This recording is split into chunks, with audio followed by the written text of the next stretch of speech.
এবার হচ্ছে আমরা যে 8 নম্বর প্রশ্নটা আছে আমরা দেখতে পাচ্ছি এটা হচ্ছে ম্যাট্রিক্স এবং নির্ণায়কের পার্টের অংশ। আমরা জানি যে নির্ণায়কের আমরা যখন ক্লাস নেই তখন হচ্ছে আমরা বলি যে নির্ণায়কের যে ধর্মগুলো আছে ধর্মগুলো ভালো করে দেখবা। তুমি যদি দেখো এরকম প্রশ্ন ভার্সিটিতে আসে, তোমরা দেখো আমরা যখন ক্লাস নেই, যারা ক্লাস আমাদের করো, আমরা যখন ব্যাপারগুলো বলি তাহলে দেখবো যে ক্লিয়ার হয়ে যাবে। দেখো যে 13, 14, 15, 16, 17, 18, 19, 20, 21, দ্যাট মিনস একটা ধারা মেনটেন করছে। মাথায় রাখবা যদি ধারা বা কোনো শর্ত মেনটেন করে তাহলে তার অ্যান্সার হবে 0। এটা ধারা মেন করছে। দেখো এই যে 13 থেকে 16 3 করে বাড়ছে, তুমি একটা সারিতেও দেখতে পারো, কলামেও দেখতে পারো। দ্যাট মিনস আমরা জানি যে কোনো সারি অথবা কলামে যদি কোনো শর্ত বা কোনো ধারা মেনটেন করে তাহলে আমাদের অ্যান্সার কত হবে? 0 হবে। দেন প্রশ্ন যদি আমরা আসি, দেন এই প্রশ্নটা হচ্ছে ত্রিকোণমিতির। আমরা দেখবা যারা হচ্ছে আছো যে ত্রিকোণমিতি যদি করে থাকো, তুমি দেখবা যে ত্রিকোণমিতির হচ্ছে একটা পোর্শন আছে যে পোর্শনে আমরা হচ্ছে বলি যে 7.34 এরকম হবে। তো 3-4 এরকম প্রশ্নগুলো আছে এমসিকিউতে। আমরা বলছিলাম যে এগুলো এমসিকিউর জন্য আসে। তো দেখো ওখানে আমরা জানি যে নিয়মটা কীরকম তোমাকে বুঝতে হবে। আগে আকারটা দেখবা। এই আকারটা দুইভাবে আসে। একটা হচ্ছে যে তোমার সাইন দেওয়া আছে, কস থাকে, একটা থাকে সাইন কস এরকম থাকে। তো আমাদের দিন শেষে টার্গেটটা থাকে যে টেনে নিয়ে যাওয়া। আচ্ছা তুমি আমাকে বলো তো, যদি এখন আমি তোমাকে বলি যে তুমি আগেই কিন্তু হচ্ছে 2-1টা অপশন বাদ দিতে পারবা। যেমন এই অঙ্কের টার্গেটই হচ্ছে কিন্তু ট্যান নিয়ে যাওয়া। মাথায় রাখবা উপরে যদি সাইন নিচেও সাইন থাকে বা সাইন কস এরকম থাকে তাহলে আমাদের টার্গেট হচ্ছে ট্যানে নিয়ে যাওয়া। ট্যানের মান কি হয় বলো তো? ট্যানের মান 1 হয়, √3 হয়, 1/√3 হয়, 0 হয়। তো তা হাফ কিন্তু হয় না। তাহলে তুমি কিন্তু কখনো খ অ্যান্সার দাগাইতে পারবা না। আমি কিন্তু আগেই হচ্ছে খ অ্যান্সার বাদ দিতে পারতেছি। তো দ্যাট মিনস আমার গ অথবা ঘ হবে অ্যান্সার। এখন আমি তোমাকে এই অঙ্কটার বেসিকটা শেখাই, তারপর দেখো আমি তোমাকে মুখে মুখে শেখানোর পরিকল্পনা করতেছি। তাহলে সাইন 75, সাইন 15, সাইন 75, সাইন 15। তা ব্যাপারটা হচ্ছে যদি সাইন অথবা কস যদি থাকে তোমার টার্গেট হচ্ছে একটা সাইন নিয়ে আসা। মাথায় রাখবা যদি কস থাকে, 4টাই যদি কস হয় তাহলে একটা সাইন নিয়ে আসবা, আর যদি 4টাই সাইন হয় তাহলে কি আনতে হবে? কস আনতে হবে। কমপক্ষে উপরে একটা নিচে একটা। এখন বলি যে কাকে তুমি ভাঙাবা। কথা হচ্ছে যেটা বড় হবে, জটিল অংশ থাকবে তাকে ভাঙতে হবে। যেমন এই 75টা বড়, এটাকে আমি কিন্তু কজে রূপান্তর করব। আমি কিন্তু এটা ডিরেক্ট cos 15 ডিগ্রি লিখতে পারি। আচ্ছা বলবা যে কারা কারা বুঝো নাই। আমি জানি যে অনেকেই বুঝো নাই এই ব্যাপারটা, অনেকে বুঝবাও না। হ্যাঁ, তাদের জন্য আমি একটু কথা বলতে চাই। আই থিঙ্ক যদি সুযোগ দাও তাহলে ইনশাল্লাহ হচ্ছে আমরা দেখাই দিব। তো প্রথমত ব্যাপারটা হচ্ছে কীরকম যে আমরা জানি যে সাইন এবং কজ হচ্ছে কি বলতো পূরক। 90 থেকে যদি বাদ দেওয়া হয়, অর্থাৎ দ্যাট মিনস আমি যদি বলি যে সাইন 90 ডিগ্রি মাইনাস 15, এটা মানে কি বলতো? এটা মানে কি sine 90 degree minus 15, 90 degree minus 15 মানে কি 75 না? তা 75টাকে আমি 90 মাইনাস 15 লিখতে পারি। আর আমরা জানি যে এটা কি লেখা যাবে? cos 15 ডিগ্রি লেখা যাবে, কারণ আমরা জানি যে সাইনের পূরক হচ্ছে cos। তাহলে আই থিঙ্ক ইনশাল্লাহ এটা হচ্ছে সবাই বুঝতে পারবা। নেক্সট কাজ যে ব্যাপারটা হচ্ছে তা হচ্ছে যে এটাকে আমি এখন কি করবো ভাইয়া? ট্যানে রূপান্তর করবা। মাথা রাখবা কিসে রূপান্তর করবো? ট্যানে রূপান্তর করবো। তাহলে ট্যান কি হয় বলতো? সাইন ভাগ কস না কস ভাগ সাইন? অবশ্যই সাইন ভাগ কস। তাহলে উপরে আমাকে কস দ্বারা ভাগ দিতে হবে, নিচেও আমাকে কস দ্বারা ভাগ দিতে হবে। তাহলে cos 15 ডিগ্রি দ্বারা তাহলে 1 প্লাস ট্যান 15 ডিগ্রি আর 1 মাইনাস ট্যান 15 ডিগ্রি। আচ্ছা তুমি আমাকে বলো তো ট্যানের যে সূত্রগুলো যারা পড়ছো তারা আমাকে একটু বলবা। আই থিঙ্ক এটা ক্লিয়ার হবে তোমাদের যে ট্যান a প্লাস বি এবং ট্যান a মাইনাস বি এই সূত্রগুলো তোমরা ভালো করে ফিল করে কখনো পড়ছো কিনা। কারণটা হচ্ছে যে তুমি যদি ফিল করে পড়ে থাকো তাহলেই তুমি পারবা। ট্যান a প্লাস হচ্ছে ট্যান বি আর 1 মাইনাস ট্যান a ইন্টু হচ্ছে ট্যান বি। ঠিক আছে, আর এটা হচ্ছে কি tan a minus tan B আর হচ্ছে 1 প্লাস ট্যান এ ইন্টু হচ্ছে ট্যান বি। তো দ্যাট মিনস কি বোঝাচ্ছে যে আসলে তুমি দেখো যে ট্যানের সূত্রগুলোতে কি হয় ভাইয়া, যে আমাদের নিচে দেখো নিচে যে হরের পার্টটা আছে এখানে কিন্তু 1 থাকে, এবং হচ্ছে তুমি দেখো যখন প্লাস থাকতেছে উপরে প্লাস হচ্ছে নিচে কিন্তু মাইনাস হচ্ছে, এবং tan A into tan B হচ্ছে। যদি এটা বুঝতে পারো তাহলে দেখো আমাদের যে নিচের এই 1 পার্টটা আছে এটাকে রাখতে হবে। আবার বলো তাহলে উপরেরটাকে দুইটাকে আমরা ট্যানের মাধ্যমে প্রকাশ করতে হয় না? তাহলে 1 ট্যান 1 এর মান কত? 45, কিন্তু 45 প্লাস ট্যান 15। আচ্ছা তুমি আমাকে বলো তো এখানে কি দুইটা লাগবে না? তো উপরের গুলাই দেখো তো ট্যান এ ট্যান বি, এখানে tan A into tan B হয়েছে না? তাহলে আমাকে কি করতে হবে? আমরা জানি ট্যান 45 মানে 1, আর 1 যে কোনো জায়গায় হচ্ছে প্রবেশ করানো যায়। তাহলে 1 মাইনাস ট্যান 45 ট্যান 15 ডিগ্রি। তাহলে তুমি আমাকে বলো তো এই সূত্র অনুসারে তাহলে বলো তো কি হচ্ছে? ট্যান এ প্লাস বি হবে, কারণ উপরে যদি প্লাস থাকে তাহলে প্লাসের সূত্র হয়, উপরে মাইনাস থাকলে মাইনাসের সূত্র হয়। তাহলে 45 যোগ হচ্ছে 15, তাহলে ট্যান 60। তাহলে কি হচ্ছে? তাহলে হচ্ছে ট্যান 60 আর tan 60 মান হচ্ছে কত বলো তো √3। তাহলে আমরা বলতে পারবো √3 হবে আমাদের অ্যান্সার। এখন কথা হচ্ছে যে ভাইয়া এই যে এত বড় একটা অঙ্ক আপনি করলেন, এত বড় যে একটা অঙ্ক করলেন, এত বড় অঙ্ক কি আসলে আমরা কি করব ভাইয়া? কথা হচ্ছে যে যারা কখনোই করো নাই তাদের জন্য আমি দেখাই দিলাম যে অ্যাকচুয়ালি অঙ্ক করার প্রসেসটা হচ্ছে এরকম, কিন্তু যখন তুমি অ্যাডমিশনে এরকম চিন্তা করতে যাবা তাহলে তুমি মারা খাবা, তুমি জীবনে হচ্ছে অঙ্ক পারবা না। ওইটা অঙ্ক করতে গেলে তুমি আরও 4-5টা অঙ্ককে একদম মেরে দিয়ে চলে যাবা, কারণ তুমি ওই নাম্বারগুলো উঠাইতে পারবা না। তো তোমাকে যে কাজটা করতে হবে তা হচ্ছে যে আমি শিখবো কেমন করে যাতে আমি হচ্ছে 3-4 সেকেন্ডের মধ্যে বলতে পারি। তো এখন তোমাকে বলি যে অঙ্কটাতে তুমি যদি দেখো ভালো করে যে 75 আর 15, এখন তুমি আমাকে বলো তো যে কী হয়েছে অ্যাকচুয়ালি। দেখো 75 থেকে 15 ডিগ্রি বাদ দিলে কত হয় 60, আর এরকম আকার থাকলে ট্যানে নিয়ে যাইতে হয়, তাহলে tan 60 মান √3। বলো তো বুঝছো কিনা? আই থিঙ্ক অনেকে বুঝো নাই। এখানে দেখো বড় মানটা হচ্ছে 75, উপরের মানটা হচ্ছে 15 ডিগ্রি। কথা কি বোঝা যাচ্ছে? তাহলে 75 আর 15 মাথায় রাখবা, 75-15 কখনো 90 হবে না, তোমাকে বিয়োগ করতে হবে, এবং এটা টার্গেটই হচ্ছে ট্যান বাড়ানো। তাহলে 75 থেকে 15 বাদ দিলে আমাদের কত হচ্ছে 60, তাহলে tan 60 মান কত √3। তাহলে এভাবেই হবে ইনশাল্লাহ। আই থিঙ্ক এইটা বোঝার কথা। তাহলে আমাদের এই দুটা পার্ট হয়ে গেছে। এবার আমাদের যে নেক্সট প্রশ্নটা হচ্ছে আমাদের জটিল সংখ্যা থেকে। দেখো √i প্লাস হচ্ছে √i এর মান কত হবে। অ্যাকচুয়ালি আমি তোমাকে এই ব্যাখ্যাটা দিব, তার আগে বলি যে এখানে কিন্তু কোনো অ্যান্সার নাই। অনেকেই বলো যে ভাইয়া যদি আমরা আপনারাই তো ভুল করেন প্রশ্নে, যদি হচ্ছে ভার্সিটি পরীক্ষার প্রশ্নে যদি কোনো অ্যান্সার না থাকে তাহলে আমি কি দাগায় আসবো? আমার মনে হয় যে তোমার দাগানোরই দরকার নেই, কারণ হচ্ছে তুমি যদি যেটাই দাগাবা সেটাই তো ভুল হবে। আই থিঙ্ক যদি এরকম মনে হয় যে অ্যান্সার আমার কাছে নাই, তুমি যদি 100% কনফিডেন্ট হও, তাহলে আমি বলবো তোমার প্রশ্নটা অ্যান্সার করার দরকার নাই। ঠিক আছে, এখন আসি যে √i এবং √i এ আমাদের যে জটিল সংখ্যার প্রবলেম সলভিং ক্লাসটা নেওয়া হয়েছিল, ওখানে আমি ঠিক করে দিছিলাম যে দেখো তোমরা কয়েকটা ব্যাপার মাথায় রাখবা। প্রথমে আসি, ভালো করে দেখবা, এখানে আমরা জানি যে 1 + i এর উপর স্কোয়ার হলে কি হয়, আর 1 - i এর উপর স্কোয়ার করলে কি হয়। ঠিক আছে, এটা করলে আমরা জানি যে 2i হয়, আর এটা করলে হচ্ছে -2i হয়। আই থিঙ্ক যারা জানো না তারা আমাকে একটু ক্লিয়ার করবা যে জানি কিনা। আমি তোমাকে একটু জাস্ট দেখাই যে 1 + i² হলে কীরকম হয়। আমরা জানি a² + 2ab প্লাস হচ্ছে b², তাহলে কি হচ্ছে 1 2i, i² এর মান হচ্ছে -1। তাহলে দেখো 1 + 1 - 1 বাদ দিলে 2i হচ্ছে। তাহলে অ্যাকচুয়ালি হচ্ছে কি যে 1 + i² মানে কি a + b² হলে শুধুমাত্র কি হচ্ছে দেখো তো 2bটা হচ্ছে 2ab, তাহলে এখানে -2ab হবে। তাহলে আই থিঙ্ক এটা যদি বোঝা যায় তাহলে এটার মান কিন্তু মনে রাখা ইজি। কেন ভাইয়া বললাম বলো তো? কারণ 2টাকে তুমি নিয়ে আসো। আগে বলি যে 2টাকে নিয়েও আসতে পারো, নাও নিয়ে আসতে পারো। তুমি আমাকে বলো যে যদি আমি এরকম একটা কাজ করি যে 2টাকে নিয়ে আসলাম, আচ্ছা 2টাকে ওখানেই রাখি, স্কোয়ারটা ওই দিকে যেই, তাহলে 1 + i যদি রাখি তাহলে অ্যাকচুয়ালি কী হবে প্লাস মাইনাস কী হবে বলো তো √2 এবং √i এরকম হচ্ছে না? দেখো তো, তারপর 1 - i হলে কি হবে, 1 - i হলে হবে প্লাস মাইনাস কী হবে বলো তো √2 এবং হচ্ছে √i। দেখো তো এরকমই হবে কিনা। কথা হচ্ছে যে আমাদের কিন্তু এরকমই কিছু বলছে। দ্যাট মিনস তাহলে আমি বলো তো অ্যাকচুয়ালি যদি √i বলে তাহলে আমি কীভাবে মনে রাখবো যে +-1/√2, আর i এর জন্য তো জানো 1 + i, আর √i এটা সমান কি হবে +-1/√2 1 - i। অ্যাকচুয়ালি এই জায়গাটা তোমরা মনে রাখবা সবাই। তুমি আমাকে বলো তো বাপ, আমাকে এটা বলো যে √i +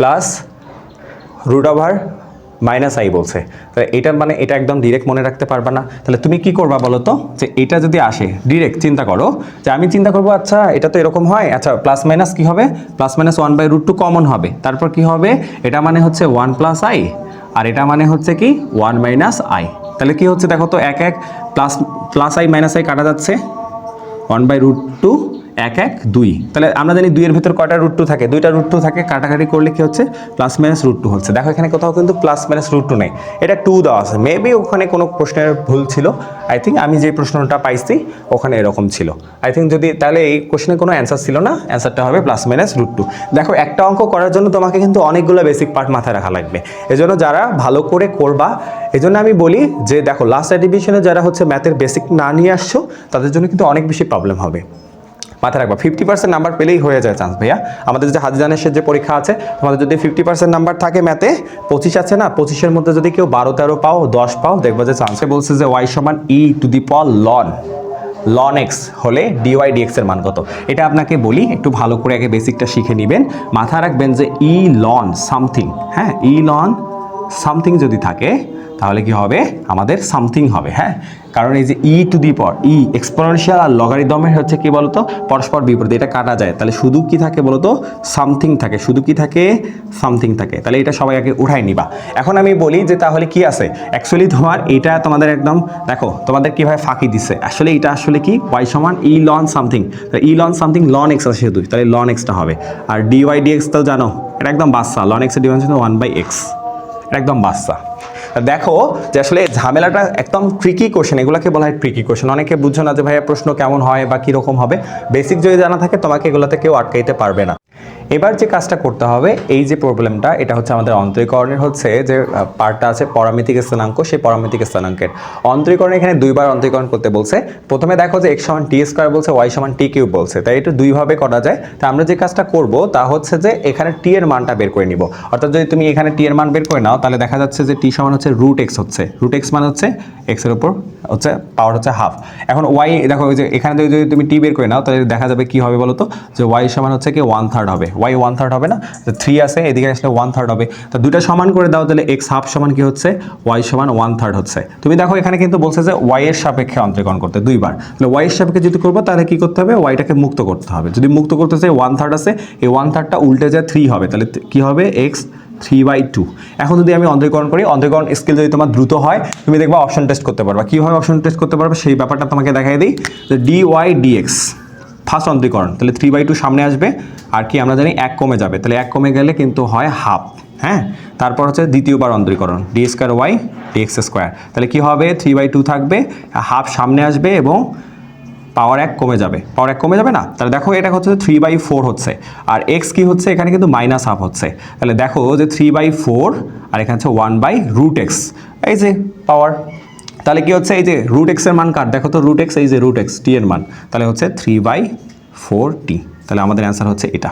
আচ্ছা তুমি যে অপশন টেস্ট করতে পারবা, তো অ্যাকচুয়ালি অপশন টেস্ট করতে পারবা, মূলত তোমরা যদি অঙ্ক করতে চাও এই অঙ্কটা এমসিকিউতে আমি কিভাবে করতাম, এই যে লাইনটা, এই লাইনটা হলে এনাফ, এই লাইনটা নিয়ে আসতে হবে, এটা আসলে বাচ্চা লাইন, তুমি এমনিতেই করতে পারবা। তুমি চিন্তা করবে যে 3/2 আসলো, তারপর 1 কমে গেলে হাফ হয়, হাফ তো আবার আসবে, তাহলে 3/4 অ্যান্সার আছে দুইটা, একটা আছে 3/4 শুধু আর একটা আছে 3/4t, তাহলে তুমি দেখো অবশ্যই 3/4 শুধু অ্যান্সার হবে না, কারণ এক্স এর মান তো থাকবেই, এক্স এর মান তো শেষ হয়ে যায়নি, তাহলে এটা আমাদের খ নাম্বার অ্যান্সার হবে। অর্থাৎ তুমি অপশন টেস্ট দ্রুত করতে পারবা, আমার কথা বুঝছো কিনা সেটা দেখতে হবে। আচ্ছা আমাদের এবারে যে প্রশ্ন আছে বা 13 নম্বর প্রশ্ন আমরা যদি দেখি, এটা হচ্ছে সরলরেখা থেকে, সরলরেখা থেকে খুব বিখ্যাত প্রশ্নগুলোর মধ্যে, অর্থাৎ লম্ব বলছে, আমরা জানি সমান্তরাল হওয়ার শর্ত, লম্ব হওয়ার শর্ত, তারপর যে 3টা রেখা একই হওয়ার শর্ত, এই যে প্রশ্নগুলো কিন্তু খুবই আসে। তারপর হচ্ছে একই সরলরেখা হওয়ার শর্ত যে ব্যাপারগুলো বলছিলাম, তারপর হচ্ছে যে তোমার হচ্ছে সমান অনুপাত কিভাবে থাকবে না থাকবে, এই প্রশ্নগুলো প্রচুর পরিমাণে দেখা যায়। তাহলে আমি তোমাকে লম্ব হওয়ার ব্যাপারটা একটু বলি, যে মনে করো যে দুইটা রেখা আছে ax প্লাস by প্লাস হচ্ছে c, আর একটা হচ্ছে যে মনে করে ধরলাম এটা a1 এটা b1, হ্যাঁ এটা c1 ইকুয়াল হচ্ছে 0, a2x b2y এবং হচ্ছে c2 ইকুয়াল হচ্ছে 0। মনে করো এটা একটা a ফাংশন, এটা হচ্ছে এটা b রেখা, হ্যাঁ এটা a রেখা এটা b রেখা, ধরলাম যে যদি a লম্ব b হয় তাহলে আসলে কি রকম হবে, মাথায় রাখবা যে হচ্ছে কি মানে একদম লম্বালম্বী গুণ, লম্ব মানে কি লম্বালম্বী গুণ, যেমন হচ্ছে a1 a2, তাহলে এই রেখায় কি হবে এই যে প্লাসে প্লাসে plus plus b1 b2 equal কিন্তু 0 হবে, এটা মাথায় রাখতে হবে। আর যদি সমান্তরাল হয় তাহলে নিয়মটা হবে আর গুণ, অর্থাৎ হচ্ছে কি হবে a2b মাইনাস হচ্ছে a1 b2 ইকুয়াল হচ্ছে 0 হবে। তাহলে দেখো লম্ব হওয়ার শর্ত আমরা দেখলাম, সমান্তরাল হওয়ার শর্ত দেখলাম, এগুলো করলে আসলে ইজি হবে ভাইয়া। দেখো তাহলে দেখো এটা কেমনে করবা, এদের 2 আছে এর সহগ, এটা কে, তাহলে কে 2 তাহলে 2k, লম্বালম্বী গুণ না, লম্ব বলছে না, লম্ব বলছে, তাহলে 2 আর কে গুণ করলে 2k, তারপর প্লাসে মাইনাসে মাইনাস মাইনাস 11 4 11 কত হয়, 4 11 44 ইকুয়াল হচ্ছে 0, এ কে এর মান কত হবে 22 হবে রে ভাই, 22 হবে। আই থিঙ্ক সব থেকে ইজি এই জিনিসগুলো বুঝবেন। দেখেন আমরা একটা জিনিসই করাচ্ছি না, আমরা কিন্তু সাথে সাথে চেষ্টা করতেছি।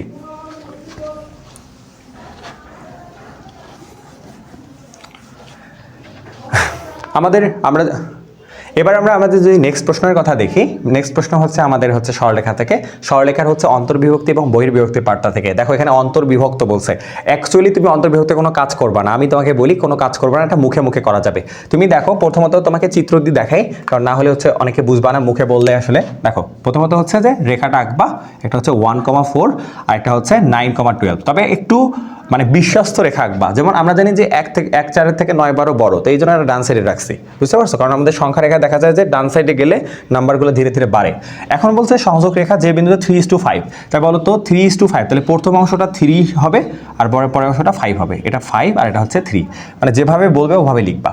এখন তুমি আমাকে বলো, আমাকে বলছে কি যে বিন্দুদ্বয়ের সংযোগ রেখা যে বিন্দুতে এত অনুপাতে স্থান বিভক্ত হয় সেইটা, অর্থাৎ আমাকে এটা বের করতে হবে। একটা হচ্ছে x এর মান, একটা হচ্ছে y এর মান। দেখো খুবই ইজি ব্যাপারটা। তা হচ্ছে এখানে দেখো তো ভুজ দেখো এখানে আছে 7 4 5 8, অর্থাৎ তুমি যদি ভুজ বের করো অ্যান্সার শেষ। তাহলে এখানে হচ্ছে 1, এখানে হচ্ছে 9, তাহলে বলো তো ডিফারেন্স কত? 1 আর 9 এর মধ্যে ডিফারেন্স কত? 8। বাড়ছে না কমছে? বাড়ছে, 1 থেকে 9 হয়েছে, বাড়ছে না? +8। এই দুটার অনুপাত কত? 5 আর 3 8, তাহলে 8 ভাগ 8, তাহলে প্রত্যেকটা ভাগের ভাগ কত? 1 একক। তাহলে দেখো 1 থেকে 3 আসছো না, তাহলে 3 কে 3, তাহলে 1 আছে, এখানে বাড়লে 3 বাড়বে, তাহলে 3 আর 1 কত হয়? 4 হবে। তাহলে 4 দেখো তো কোনটাতে আছে? শেষ। বলতো বুঝছো কিনা? আই থিঙ্ক বোঝার কথা। আমি কোটিটাও দেখাই দিই, যদিও দরকার নেই, কোটিটা দেখাই দিই। কোটিটা কি করবা? দেখো 4 থেকে 12 হয়েছে, এ কত বাড়ছে বলো তো? +7 বাড়ছে, সরি +8 বাড়ছে, সরি +8 বাড়ছে। তাহলে এখানে তো 8টা ভাগই না, 8টা ভাগ, তাহলে 8 ভাগ 8 কত হবে? 1। তাহলে প্রত্যেক ভাগে যত ডান সাইডে যাবে তখন 1 করে বাড়বে। তুমি আমাকে বলো যে 4 আছে, 4 থেকে এই যে এখানে 3 বাড়ছে, তাহলে 4 আর 3 7, 4/7। দেখো এটা একদম জাস্ট কয়েক সেকেন্ড, আসলে 2-3 সেকেন্ড আমরা বলি না, মাঝে মাঝে কিছু দেখবা যে 2-3 সেকেন্ডেরও কম লাগতেছে, আমরা এটা পেরে যাব। এরপর নেক্সট যদি আমরা দেখি,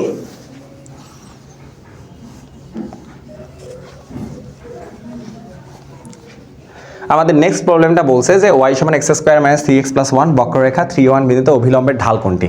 আসলে অভিলম্বের ঢাল বের করতে বলছে। এই ঢালের ব্যাপারটা অনেক সুন্দর লাগে আমার।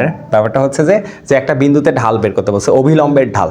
তা তুমি যদি অভিলম্বের ঢাল বের করতে চাও, আমরা জানি যে কোনো রেখার ঢাল যদি আমরা বের করতে যাই, তাহলে অ্যাকচুয়ালি কি হয় বলতো? m1 * m2 = যদি 1 হয়, তাহলে আসলে কি বোঝায়? যে সমান্তরালে আছে। কি আছে? এটা সরি -1 হলে হচ্ছে বোঝায় যে লম্ব আছে। আর যদি m1 সমান কি হয়? m2 হয়, তাহলে আমরা বুঝবো যে সেটা কি আছে? সমান্তরালে আছে। কথা কি বুঝতে পারছি? এই লম্ব এবং সমান্তরালের যদি ব্যাপারটা আমরা বুঝতে পারি, তাহলে দেখা যাবে অনেকটা ক্লিয়ার হয়ে যাবে। এখন আসি y = x² - 3x + 1 বক্ররেখার এত বিন্দুতে অভিলম্বের ঢালের কথা বলছে। তা আমরা যে কাজটা করব, তোমরা যে কাজটা করবা, কি করবা ভাইয়া? প্রথমে আসি যে তুমি একদম এখান থেকে বক্ররেখার হচ্ছে ঢাল কেমনে বের করবা? dy dx, হ্যাঁ, অন্তরীকরণ করবা। দেখো তো কি হচ্ছে? 2x - হচ্ছে 3, তাহলে কাজ করবা কি? একদম বসায় দিবা, মানটা বসায় দিবা 3,1। কত? 3,1। তাহলে কি দেখো তো x এর মান কত? 3 না? x এর মান 3 না? 3 তো, তাহলে কত হচ্ছে? 6 থেকে 3 বাদ, তাহলে 3 হচ্ছে। এটার হচ্ছে লম্বরেখার ঢাল কি রে? এই যে এটাতে বসায় দিবা, তাহলে লম্ব ঢাল কি হবে? m1 গুণন হচ্ছে কত? 3 - 1, দ্যাট মিনস এটা এমনি বোঝা যায় -1 3, মানে যেটা হবে তার উল্টা করে মাইনাস, যা বের হবে তার উল্টা করে মাইনাস। বক্ররেখার ঢাল কেমনে বের করব? বক্ররেখার ঢাল বের করা হয় হচ্ছে অন্তরীকরণ করে, ফার্স্ট ডেরিভেটিভ। মাথায় রাখবা, বক্ররেখার ফার্স্ট ডেরিভেটিভ হচ্ছে তোমার ঢাল। তাহলে অভিলম্বের ঢাল বলছে, তাহলে ঢাল যে বের করবা তাকে মাইনাস করে হচ্ছে উল্টাই দিবা, দেখো 3 আছে, তাহলে -1/3 হচ্ছে তার ঢাল। একদম, এগুলো জাস্ট 2-3 সেকেন্ড লাগবে।